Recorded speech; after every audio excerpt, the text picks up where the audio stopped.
साथियों, आज भारत एक अद्भुत सांस्कृतिक पुनर्जागरण का साक्षी बन रहा है।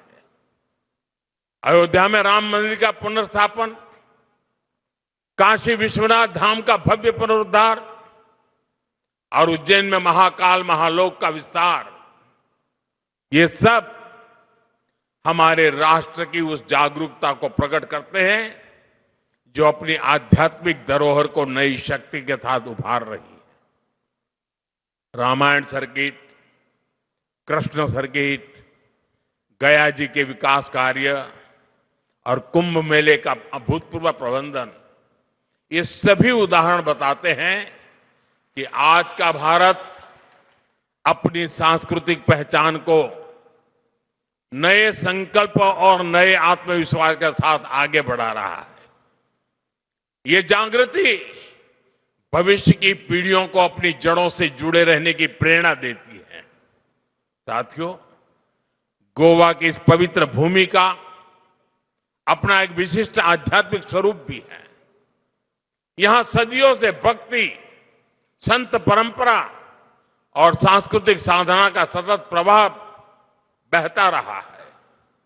ये धरती प्राकृतिक सौंदर्य के साथ साथ दक्षिण काशी की पहचान भी संजोए हुए है। पर्तगाली मठ ने इस पहचान को और गहराई दी है। इस मठ का संबंध कोंकण और गोवा तक सीमित नहीं है। इसकी परंपरा देश के विभिन्न हिस्सों और काशी की पवित्र भूमि से भी जुड़ी हुई है। काशी का सांसद होने के नाते मेरे लिए और भी गर्व की बात है। संस्थापक आचार्य श्री नारायण तीर्थ ने उत्तर भारत की अपनी यात्राओं के दौरान काशी में भी एक केंद्र स्थापित किया था, जिससे इस मठ की आध्यात्मिक धारा का विस्तार दक्षिण से उत्तर तक हुआ। आज भी काशी में उनके द्वारा स्थापित केंद्र समाज सेवा का माध्यम बना हुआ है।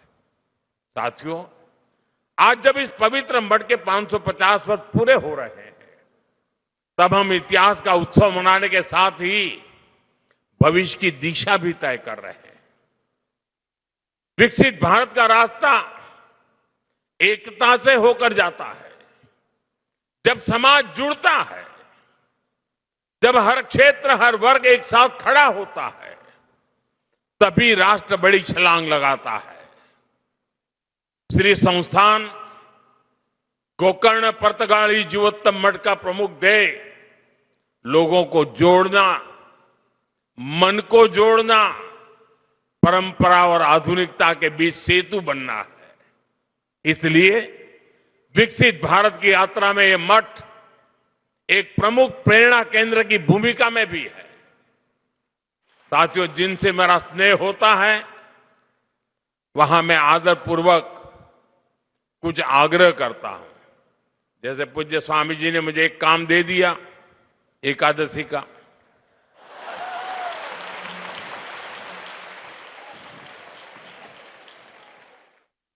वो तो संत है तो एक में मान जाते हैं, लेकिन मैं एक में मानने वालों में से नहीं हूं। और इसलिए आज आपके बीच आया हूं तो मेरे मन में सहज ही कुछ बातें आ रही हैं, जिन्हें मैं आपसे साझा करना चाहता हूं।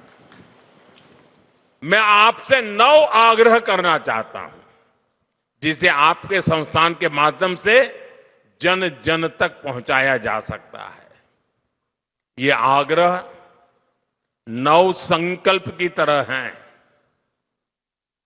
विकसित भारत का सपना तभी पूरा होगा जब हम पर्यावरण की रक्षा को अपना धर्म माने। धरती हमारी माता है और मठों की शिक्षा हमें प्रकृति का सम्मान करना सिखाती है। इसलिए हमारा पहला संकल्प होना चाहिए कि हमें जल संरक्षण करना है, पानी बचाना है, नदियों को बचाना है। हमारा दूसरा संकल्प होना चाहिए कि हम पेड़ लगाएंगे। देश भर में एक पेड़ मां के नाम अभियान को गति मिल रही है। इस अभियान के साथ अगर इस संस्थान का सामर्थ्य जुड़ जाएगा तो इसका प्रभाव और व्यापक होगा। हमारा तीसरा संकल्प होना चाहिए स्वच्छता का मिशन। आज जब मैं मंदिर परिषद में गया तो वहां की व्यवस्था, वहां का आर्किटेक्चर, वहां की स्वच्छता मेरे मन को बड़ी प्रभावित कर गई। मैंने स्वामी जी को कहा भी, कितना शानदार तरीके से इतना संभाला है। हमारी हर गली मोहल्ला शहर स्वच्छ होना चाहिए। चौथे संकल्प के रूप में हमें स्वदेशी को अपनाना होगा। आज भारत आत्मनिर्भर भारत और स्वदेशी के मंत्र पर आगे बढ़ रहा है। आज देश कह रहा है vocal for local, vocal for vocal for vocal for. हमें भी इस संकल्प को लेकर आगे बढ़ना है। साथियों, हमारा पांचवा संकल्प होना चाहिए देश दर्शन। हमें देश के अलग अलग हिस्सों को जानने समझने का प्रयास करना चाहिए। छठे संकल्प के रूप में हमें नेचुरल फार्मिंग को अपने जीवन का हिस्सा बनाना चाहिए। हमारा सातवां संकल्प होना चाहिए कि हम हेल्दी लाइफस्टाइल को अपनाएंगे। हम श्री अन्न मिलेट्स अपनाएंगे और खाने में तेल की 10% मात्रा कम करेंगे। आठवें संकल्प के तौर पर हमें योग और खेल को अपनाना होगा। और नवे संकल्प के रूप में हम किसी ना किसी रूप में गरीब की सहायता करेंगे। अगर एक परिवार भी गोद ले लेना ना हम, देखते ही देखते हिंदुस्तान का रूप रंग बदल जाएगा। साथियों, हमारे मठ इस संकल्प को जन संकल्प बना सकते हैं। इस मठ का 550 साल का अनुभव हमें बताता है, परंपरा अगर जीवित रहे तो समाज आगे बढ़ता है। और परंपरा तभी जीवित रहती है जब वो समय के साथ अपनी जिम्मेदारी बढ़ाती है। इस मठ ने 550 वर्षों में समाज को जो दिया है, अब वही ऊर्जा हमें आने वाले भारत के निर्माण में लगानी है। साथियों, गोवा की इस भूमि का आध्यात्मिक गौरव जितना विशिष्ट है, उतना ही प्रभावी इसका आधुनिक विकास भी है। गोवा देश के उन राज्यों में से है जहां प्रति व्यक्ति आय सबसे ज्यादा है। देश के पर्यटन, फार्मा और सर्विस सेक्टर में इसका महत्वपूर्ण योगदान है। हाल के वर्षों में शिक्षा और स्वास्थ्य में गोवा ने नई उपलब्धियों को हासिल किया है। केंद्र और राज्य सरकारें मिलकर यहां के इंफ्रास्ट्रक्चर को आधुनिक बना रही है। हाईवे, एयरपोर्ट और रेल कनेक्टिविटी के विस्तार से श्रद्धालुओं और पर्यटकों को दोनों के लिए यात्रा और भी सुगम हुई है।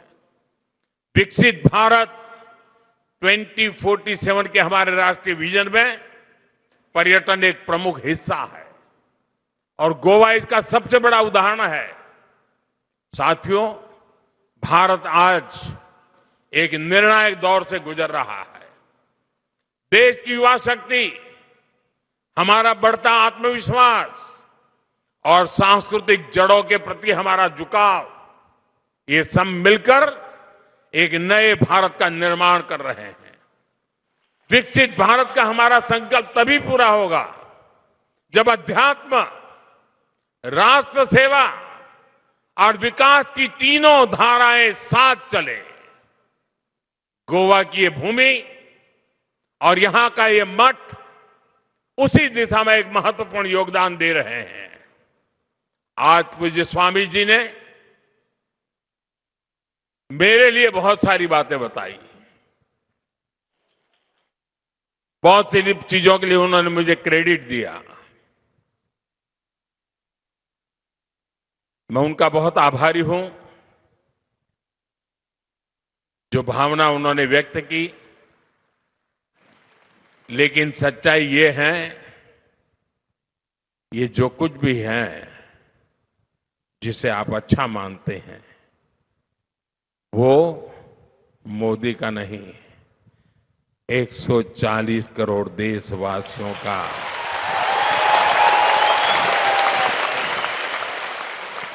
उनका संकल्प, उनका पुरुषार्थ, उसी का परिणाम है और आगे भी अच्छे परिणाम आने ही आने हैं, क्योंकि मेरा 140 करोड़ देशवासियों पर पूरा भरोसा है।